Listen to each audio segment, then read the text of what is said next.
지난 2015년 출간된 후에 수백만 부가 팔린 그야말로 초베스트셀러가 된 미움받을 용기라는 유명한 책이 있습니다. 다른 사람들이 나를 보면서 어떻게 볼지 신경 쓰고, 그래서 내가 뭘 좋아하고 내가 어떤 삶을 살아야 하는지보다 다른 사람의 인정을 받기 위해 살아가는 삶을 과감하게 정리하는 용기가 필요하다. 다른 사람의 평가, 다른 사람의 인정이 중요한 게 아니라 내가 어떤 삶을 살아야 할지를 선택하는 용기, 그게 미움을 기꺼이 받을 수 있는 용기다. 그게 책의 내용이었죠. 그래서 다른 사람들의 시선이나 평가로부터 자유로워질 때 비로소 우리가 행복해질 수 있다고 이 책은 이야기합니다. 제가 이 책을 읽으면서 흥미 있었던 건 타인의 과제라는 주제거든요. 우리는 각자 자기가 해야 할 과제가 있다는 거예요. 근데 그 과제를 한 결과는 자기 스스로가 지게 된다는 겁니다. 그래서 만약 다른 사람이 나를 보면서 나에 대해서 하는 평가나 선택은 그 사람의 과제이지 내 과제가 아니라는 거예요. 그래서 그 사람은 나를 보면서 저 사람은 저래, 저 사람은 이래 선택하고 판단하고 평가하고, 그래서 나와 같이 가까이 할 건지 아니면 나를 멀리 할 건지 그건 그 사람이 정하는 겁니다. 그 사람의 과제라는 거예요.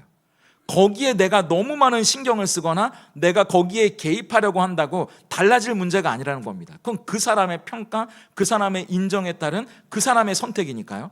그래서 우리가 할 수 있는 건 우리에게 주어진 내 삶의 과제, 내가 해야 할 과제를 잘 해내는 게 중요하다. 다른 사람의 평가, 다른 사람의 인정, 그건 내가 어떻게 할 수 없는 그 사람의 과제로 놔두고 내가 진짜 해야 할 내 인생의 과제에 집중해라. 그게 그 책의 내용이거든요. 그래서 이 책에 이런 문장이 저는 인상 깊더라고요. 타인의 기대를 충족시키려고 살면, 그래서 내 인생을 다른 사람에게 맡기면 자신에게 뿐만 아니라 주변 사람들에게도 계속 거짓말을 하게 되는 삶을 살게 된다.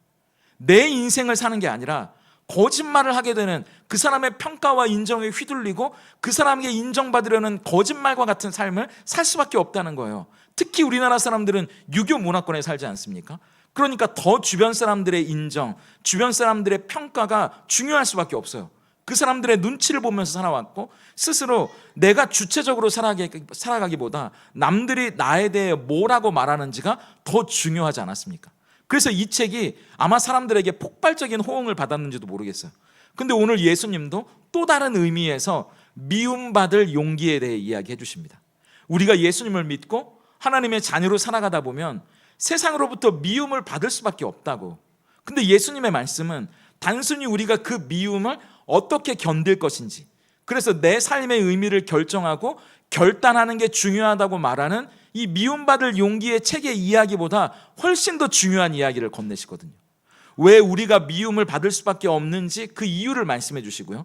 그리고 어떻게 보면 나약하고 변덕스럽기 그지없는 내 의지나 내 결단에 기대는 게 아니라 우리가 붙들고 살아야 할 그 미움을 이길 수 있는 힘이, 우리가 붙들고 살아야 할 힘이 우리에게 있다고. 그래서 미움받을 용기를 넘어 진짜 이 세상을 담대하게 승리하며 살아갈 수 있는 힘을 주시는 분이 있다고 우리에게 이야기하시는 거죠. 특히 코로나 이후로 더 심해진 것 같은데요. 요즘 같은 때는 예수님 믿는다고 교회 다닌다고 말하는 건 더 큰 용기가 필요한지도 모르겠습니다. 직장에서 내가 예수 믿는다고 말하면 내가 쌓아놓은 신뢰가 오히려 오해로 변하지 않을까 걱정되는 거예요. 가족 모임에 나가서 내가 교회 다니기 시작했다고 이야기하는 순간 유난 떤다는 식의 눈빛 앞에 우리는 서게 될지도 모르거든요. 인터넷 기사에 달린 기독교에 대한 사람들의 댓글이 우리의 마음을 하루 종일 불편하게 만듭니다. 학교에서도요, 우리 자녀들이 교회 다닌다고 말하거나 식사 시간에, 급식 시간에 기도한다는 건 여러분 쉬운 일이 아닙니다. 요새 같은 때는. 그래서 우리 안에도 이런 생각이 드는 거예요. 괜히 세상에서 나만 유별나게 구는 거 아닌가? 그냥 적당히 세상과 어울려서 섞여서 살아갈까? 더군다나 오늘 말씀은 공교롭게도 긴 추석 연휴 한복판에 우리에게 주어지는 말씀이잖아요. 예수님은 그런 우리에게 무작정 용기를 내라고 등을 떠미시는 게 아니고요, 우리가 세상의 미움 앞에 혼자가 아니라고 말씀해 주시면서 세상이 우리를 미워하는 이유를 오히려 180도 뒤집어서 그게 오히려 우리의 가장 큰 힘이 될 거라고 이야기해 주시는 거예요. 오늘 말씀을 통해 이제 믿지 않는 가족들, 친지들을 만나게 되는 우리 앞에 세상의 미움이나 평가가 우리의 발걸음을 묶어 놓지 못하도록, 그리고 오히려 그 세상의 미움을 뚫고 나갈 수 있는 진짜 담대함과 힘을 얻는 시간이 될 수 있기를 예수님의 이름으로 소망합니다. 그래서 첫 번째, 하나님이 우리에게 말씀하시는 건 바라볼 곳은 세상이 아니라, 우리를 미워하는 세상이 아니라 우리가 속한 하나님을 바라보라고 이야기하십니다. 예수님은 오늘 세상의 미움이나 평가 앞에 선 우리에게 우리가 누구에게 속한 사람인지부터 이야기하세요. 앞으로 제자들에게 닥쳐올 어려운 일들을 경고하시면서 그 이유를 명확하게 말씀하시거든요. 19절을 우리 같이 화면을 보면서 읽어볼까요? 함께 읽습니다. 시작. 너희가 세상에 속하였으면 세상이 자기의 것을 사랑할 것이나 너희는 세상에 속한 자가 아니요 도리어 내가 너희를 세상에서 택하였기 때문에 세상이 너희를 미워하느니라. 예수님은 19절에서 세상이 여러분을, 저를 미워하는 이유는 우리가 뭔가를 잘못해서가 아니라는 거예요. 우리의 소속이 바뀌었기 때문이라고 이야기하십니다. 여기서 말하는 세상은요, 하나님이 창조하신 아름다운 세상을 말하는 게 아닙니다.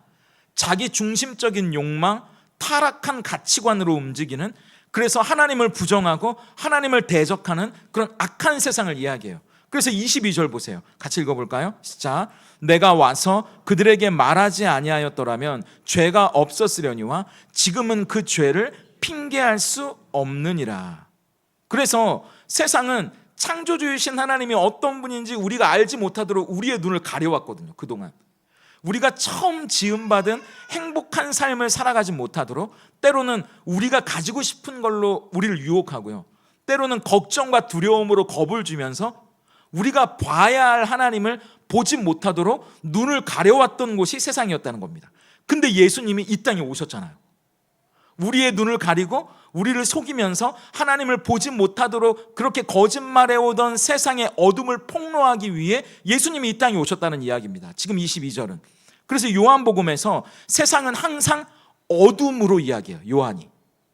그래서 이 요한은 예수님이 그 어둠을 고발하기 위해 세상의 빛으로 오셨다, 빛 대신 예수님을 강조하는 책이 요한복음이거든요. 그래서 빛이 어둠의 빛이 돼 깨닫지 못하고 그 어둠이 오히려 빛을 미워했다고도 이야기했잖아요.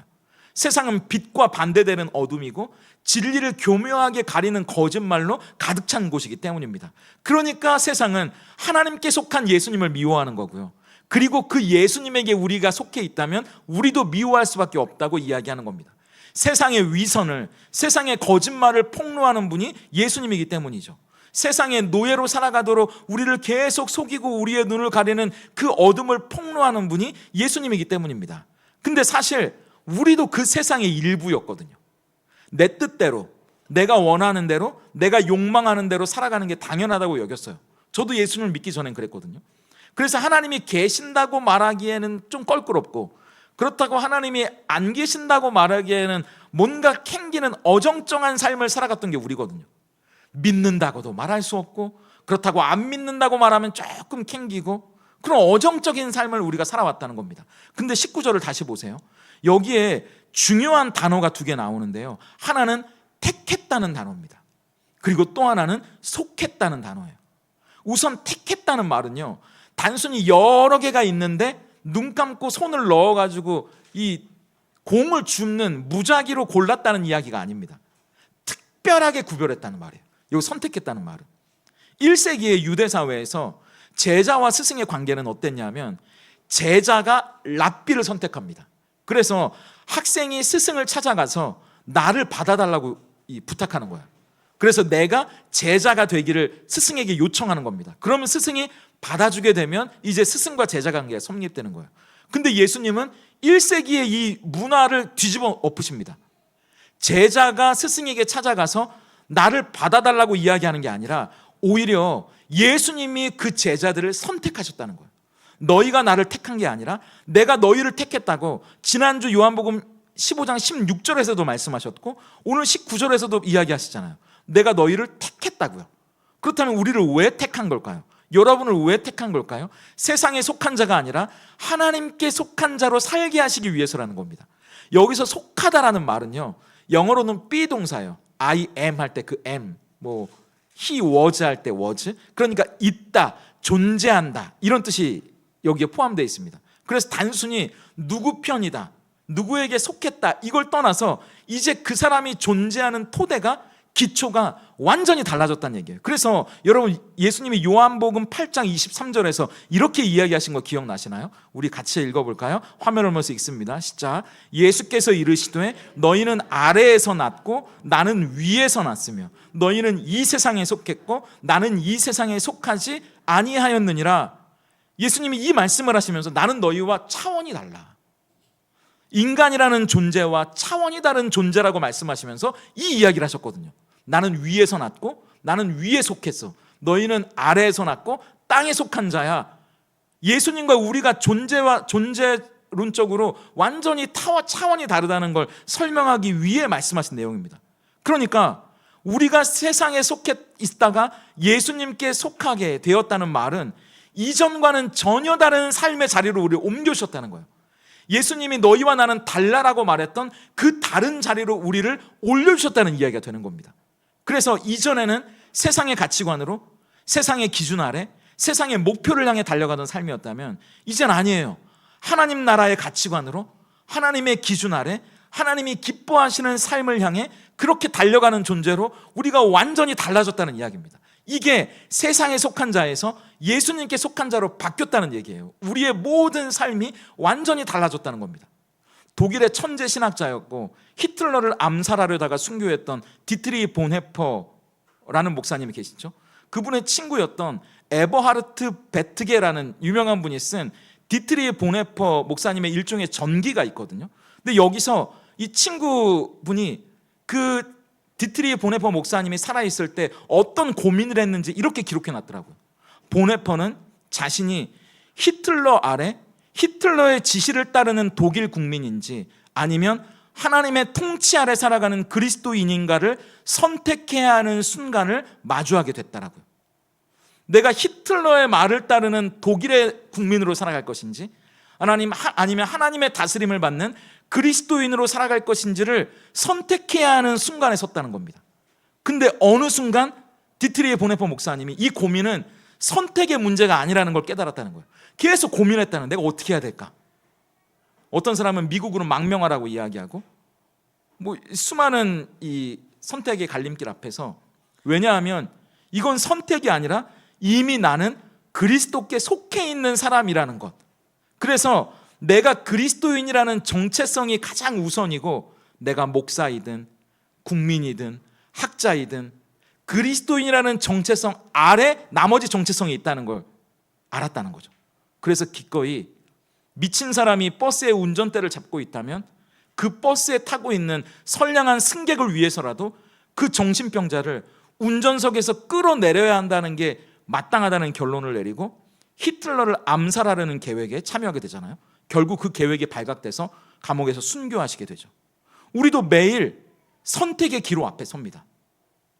우리가 예수님께 속해 있다는 것으로 기뻐하며 즐거워하는 것으로 끝나는 게 아니라, 나는 이 회사의 직원인가 아니면 그리스도인인가? 나는 이 가족의 구성원인가 아니면 그리스도인인가? 우리는 날마다 내가 그리스도인이라는 정체성이 다른 어떤 정체성보다 가장 우선이 되어야 한다는 선택의 기로 앞에 서게 된다는 거예요. 그런데 본헤퍼 목사님이 깨달았던 것처럼 이건 선택의 문제가 아닙니다. 이미 우리는 그리스도께 속한 사람들이기 때문이에요. 그래서 세상에 속한 사람과 예수님께 속한 사람의 차이는 이렇습니다. 세상에 속한 사람은 세상의 성공, 세상의 실패, 이게 세상의 기준으로 정의돼요. 그들에게 성공은 돈을 많이 가지는 겁니다. 높은 자리에 올라가는 거고요, 큰 권력을 갖는 거예요. 사람들이 내 말에 껌뻑 죽는 겁니다. 큰 아파트에 사는 거예요. 좋은 차를 타는 겁니다. 그래서 때로는 정직을 포기하고 관계를 희생하고 양심을 타협해요. 사람들의 박수 소리에 귀를 기울이면서 세상 문화를 따라가고 눈에 보이는 것으로 내 가치를 증명하려고 합니다. 21절을 보세요.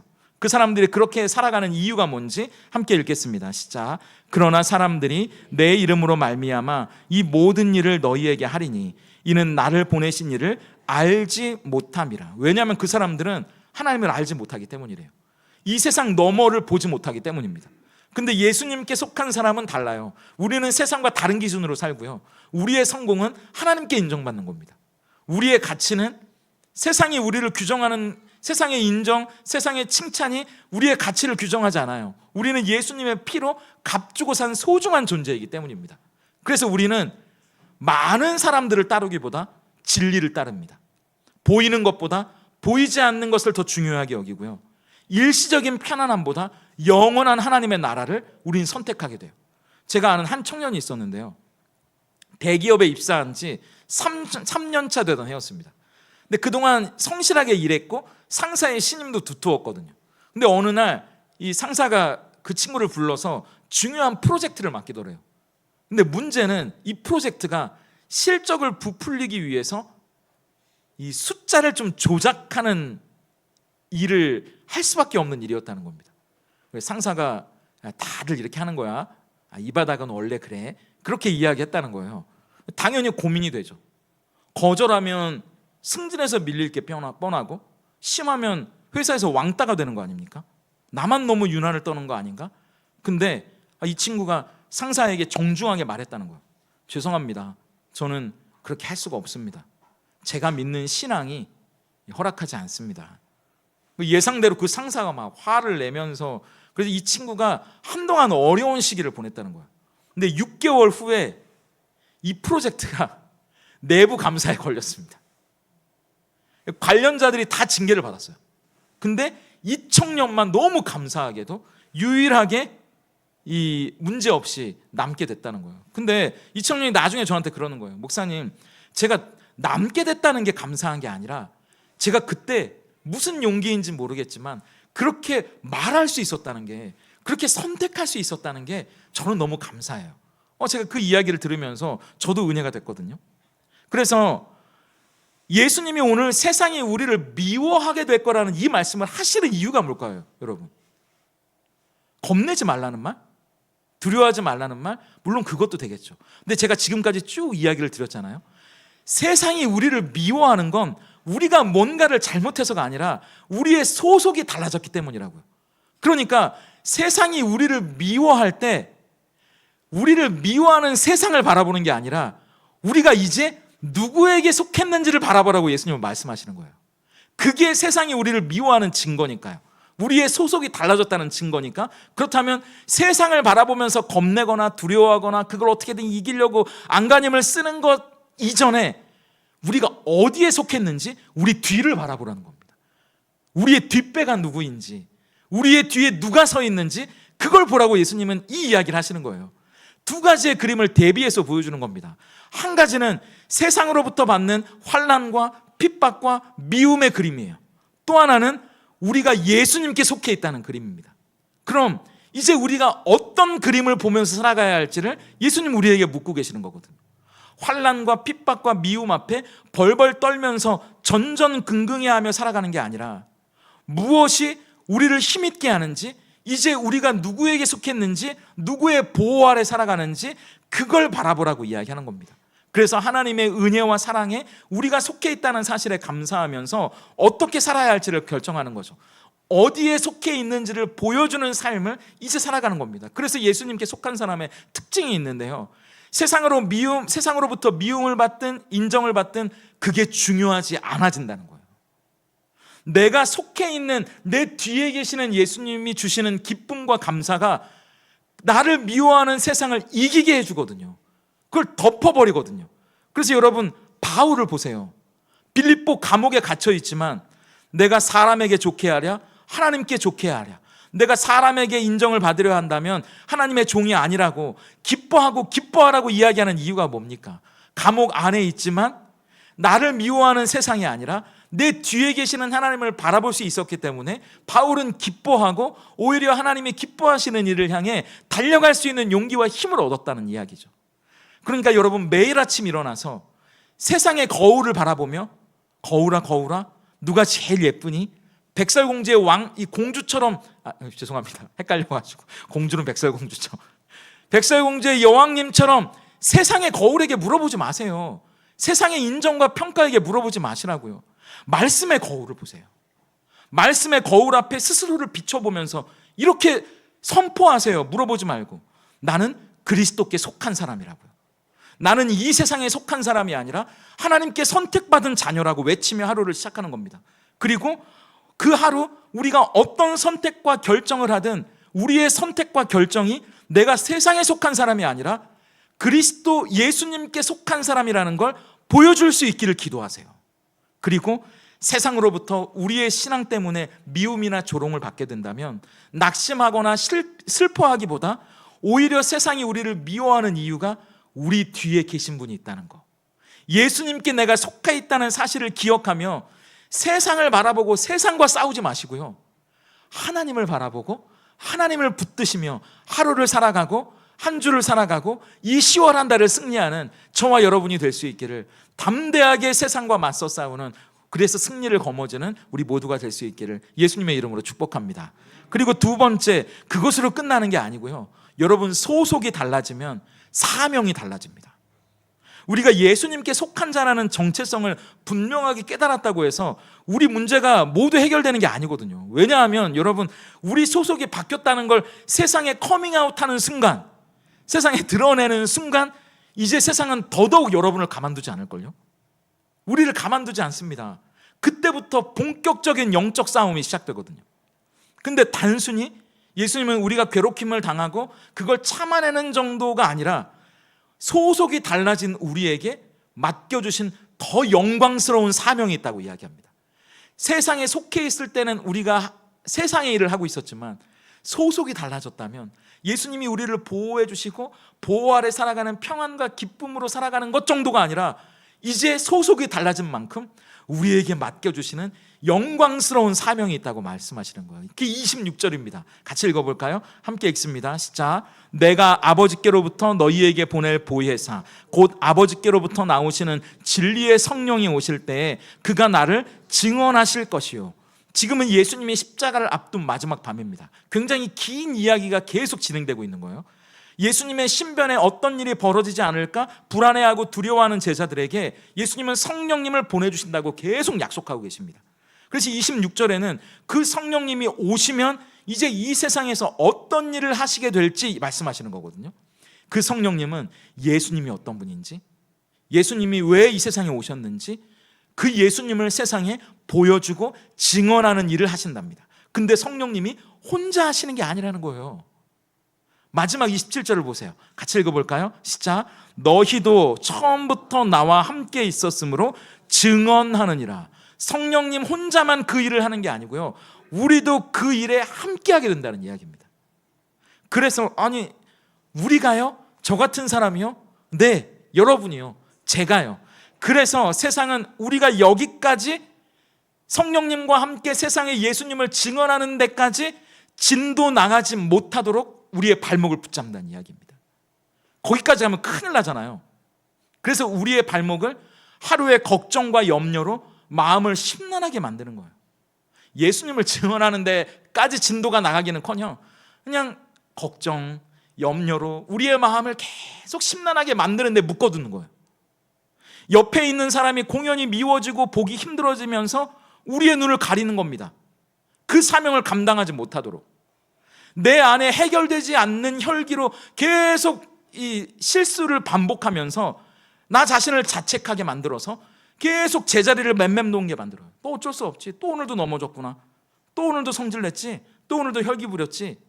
우리가 이 예수님을 증언하는 성령님과 함께하는 영광스러운 사명을 감당하지 못하도록 계속 우리의 발목을 붙잡는다고요. 세상은 아닙니다. 여러분, 소속이 달라졌으면 우리의 신분이 달라진 거고요. 그러면 우리의 하는 일도 달라졌어요. 여러분, 학교에서 아이들을 가르치던 선생님이 군대를 간다고 생각해 보세요. 그러면 소속이 달라집니다. 내가 선생이지만 군대 갔잖아요. 그럼 분필을 잡던 손으로 총을 드는 거예요.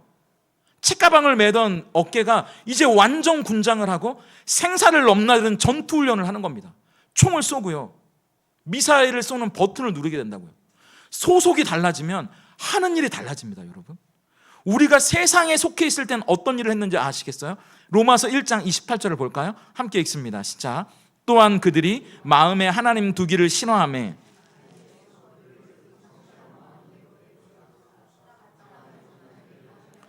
우리가 세상에 속해 있을 때는요, 우리가 하나님을 내 마음에 두기도 싫어했고요, 하나님이 있다고 믿지도 않았고요. 그래서 내 마음대로 했다는 거예요. 그래서 불의, 추악, 탐욕 쭉 그 목록들이 수십 가지가 나오는데 다 읽을 수는 없고 30절만 세 번역으로 읽어볼까요? 우리가 세상에 속해 있을 때 했던 일이 뭔지 함께 읽습니다. 시작. 중상하는 자요, 하나님을 미워하는 자요, 불손한 자요, 오만한 자요, 자랑하는 자요, 악을 꾸미는 자요, 부모를 거역하는 자요. 수십 가지 중에 30절만 딱 읽은 겁니다.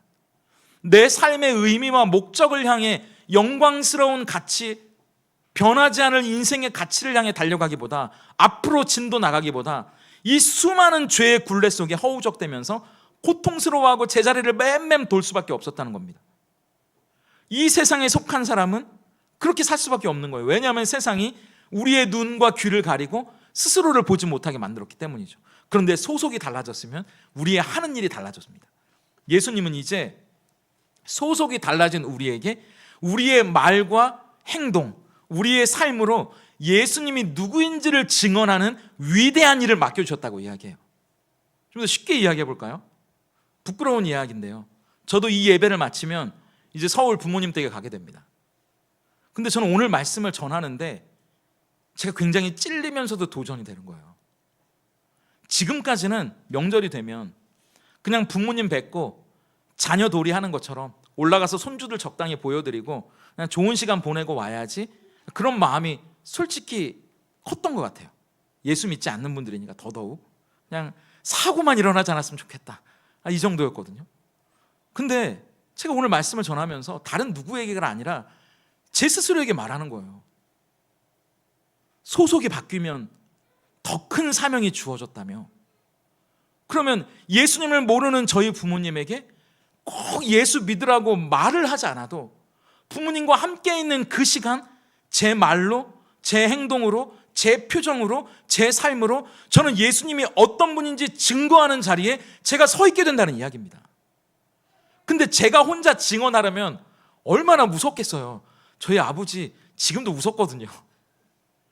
안 그래도 우리를 미워하는 세상의 법정에서 말로, 행동으로, 삶으로 예수님을 드러낸다는 게 그게 쉽습니까? 어렵거든요.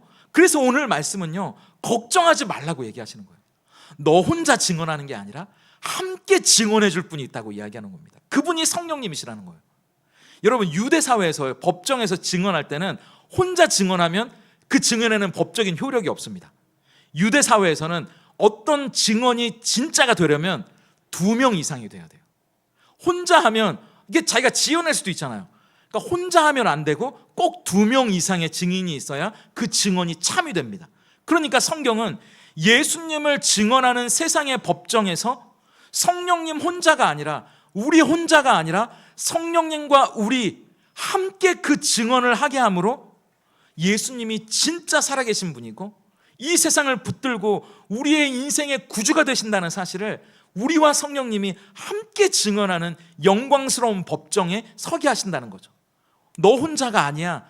그러니까 걱정하지 마. 힘을 내. 성령이 너와 함께 하실 거야. 그래서 여러분, 성령님이 어떻게 예수님을 증언하시냐면 26절과 27절을 신학자들은 조금 어려운 말로 26절은 성령님의 내적 증언이라고 이야기하고 27절은 우리의 외적 증언이라고 이야기합니다. 왜 그런지 제가 설명을 드릴게요. 성령님이 어떻게 일하시는지, 성령님은요 우리의 마음 안에서 일하시거든요. 그래서 내적 증언이라는 거예요. 첫째, 기록된 하나님의 말씀을 통해 예수님이 누구신지 깨닫게 하십니다. 우리의 마음 안에서. 둘째, 단순히 예수님이 어떤 분인지 지식으로만, 정보로만 얻는 게 아니라 그 예수님을 내 마음속에서 내 구주와 주님으로 인격적으로 만나게 하시고 영접하게 하시고 고백하게 만드시거든요. 그리고 셋째, 성령님은 친히 우리 안에서 우리 영과 더불어 우리가 하나님의 자녀인 것을 증언한다고 말씀에 기록되어 있잖아요. 우리 안에서 내가 하나님의 자녀라는 흔들리지 않는 확신과 평안을 주십니다. 근데 이 일은 성령님 혼자만 하는 단독 사역이 아니에요. 27절에 보시면 제가 우리의 외적 증언이라고 했죠. 성령님은 우리 마음 안에서 일하시니까 내적 증언이고, 우리가 외적 증언인 이유는 성령님은 소속이 바뀐 우리의 삶을 통해, 그런 사람들이 모여있는 이 교회를 통해 예수님을 밖으로 드러내십니다. 그래서 첫째, 교회에서 선포되는 하나님의 말씀, 우리가 하는 전도, 여러 사역을 통해 우린 예수님이 진짜 살아계시고 그리고 예수님이 우리의 영광을 받으실 만한 분이라는 걸 드러내죠.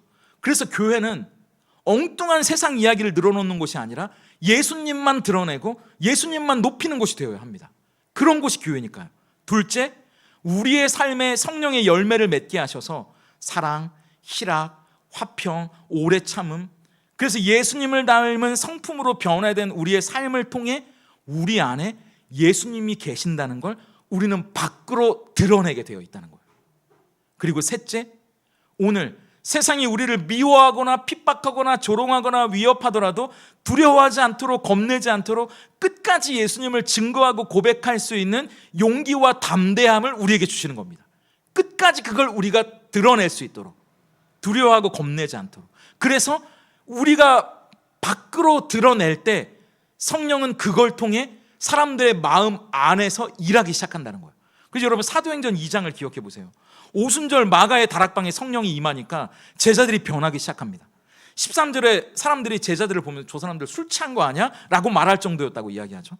그러자 성령으로 충만한 베드로가, 옛날에는 겁에 질려서 예수님을 3번이나 부인했던 그 베드로가 담대하게 그 자리를 박차고 일어서서 유대인들에게 커밍아웃 정도가 아니라 예수님 살아계신다고, 예수님이 진짜 구약에 기록된 그 메시아라고, 예수님을 믿어야 산다고 담대하게 선포하는 용기를 보이잖아요. 그러자 어떤 일이 일어납니까? 베드로가 외적으로 예수님을 드러내는 말과 설교를 하니까 어떤 일이 일어나는지 사도행전 2장 37절을 화면을 보면서 읽어볼까요? 함께 읽습니다. 시작. 이 말을 듣고 마음에 찔려 베드로와 다른 사도들에게 물어 이르되 형제들아 우리가 어찌할꼬 하거늘. 베드로가 드러내니까 성령 하나님이 제자들의 마음에 임하셔서 일하기 시작했다는 겁니다. 베드로는 드러낸 것뿐이에요. 베드로가 드러내고 예수님을 증언하니까 말로, 삶으로, 행동으로 증언하니까 그 증언을 통해 사람들의 마음에 역사하셔서 일하시는 분은 성령이었다는 이야기입니다. 그래서 사람들의 마음에 어찌할꼬 두려워하게 만들고 겁내게 만들고 회개하게 만드는 일을 하셨다는 거예요. 이제 세상에 속해서 세상을 두려워하고 눈치 보는 사람들이 아니라 천지를 만드시고 주관하시는 하나님께 속한 자라는 사실이 이 베드로와 제자들을 담대하게 만든 거잖아요. 그리고 그들이 담대하게 예수님이 누구신지 말로, 행동으로, 삶으로 증명하기 시작할 때 그들 혼자가 아니라 성령 하나님이 그 설교를 듣는 사람들의 마음에 임하셔서 찔리게 만드시고 마음이 열리게 만드시고 믿어지게 만드는 일을 하셨다는 겁니다. 그러니까 우리가 담대해지면 성령이 임하신다는 거예요. 우리가 담대해지면 성령이 일하시기 시작합니다. 우리가 단순히 미움받을까봐, 조롱받을까봐, 눈치 보일까봐를 두려워하거나 걱정하고 그걸 어떻게 견딜까 그 정도가 아니라 우리가 속해 있는 그분이 어떤 분인지를 세상에 보여주고 그분이 그토록 세상이 찾고 싶어 했던 진짜라는 걸 우리의 말로, 우리의 삶으로, 우리의 삶에 맺히는 열매로, 우리 교회를 통해 우리가 그 사명을 감당하는 것, 그때 성령님이 일하기 시작하는 겁니다. 그래서 베드로전서 2장 9절을 화면을 보면서 읽어보세요. 같이 읽겠습니다. 시작. 그러나 너희는 택하신 족속이요 왕같은 제사장들이요 거룩한 나라요 그의 소유가 된 백성이니 이는 너희를 어두운 데서 불러내어 그의 기이한 빛에 들어가게 하신 이의 아름다운 덕을 선포하게 하려 하심이라. 이제 우리의 소속이 달라졌다고 말씀하십니다. 어두운 세상에서 우리를 불러내셨다고 말씀하시잖아요. 그럼 이제 우리가 해야 할 일은 우리가 상상할 수 없었던 그 충만한 빛, 생명의 빛 안에 살게 하신 하나님의 아름다운 덕을 증언하며 사는 거예요. 선포하며 사는 겁니다. 우리가 드러낼 때 우린 드러내는 것까지예요. 그럼 그 이유는 성령님이 하실 겁니다. 우리가 담대해지는 거예요. 미움받는 것을 무서워하고 두려워하며 미움 앞에 어떻게 그 미움을 견딜까 정도가 아니라 우리 뒤에 계신 분이 누구인지, 그리고 그분이 얼마나 우리의 삶에 나를 보호하시고 동행하시고 인도하시며 축복으로 이끄시는 분인지를 안다면 이제 그것을 증언하는 사명을 우리에게 주셔서 우리가 그것을 세상의 말로, 행동으로, 표정으로, 교회로 드러내기 시작할 때 성령님은 우리가 알지 못하는 크고 비밀한 일들을, 놀라운 일들을 열매로 맺어가시기 시작할 겁니다. 긴 추석 연휴가 이제 벌써 시작됐어요. 저는 솔직히 아까 말씀드린 것처럼 명절이 두렵고 불편합니다. 전 명절이 없었으면 좋겠다는 생각까지 했어요. 믿지 않는 가족들을 만나야 되거든요. 친지들을 만나야 되거든요. 저희 집안 통틀어서 탈탈 털어도 예수 믿는 사람은 저밖에 없거든요. 예전에는 저 들으라고 명절 때면 모이면 예수 믿는 사람 흉 보는 거예요. 교회 흉 보는 거예요. 저 들으라고 하는 겁니다. 식탁에서. 그게 너무 힘들었어요. 젊었을 때는 제가 혈기를 참느라 정말 힘들었습니다. 예배를 마치고 저처럼 믿지 않는 친지나 가족분들을 만나는 분들도 계시겠죠. 또 명절이 아니더라도요, 우리는 또 우리를 그렇게 미워하고 불편해하는 세상으로 나가게 됩니다.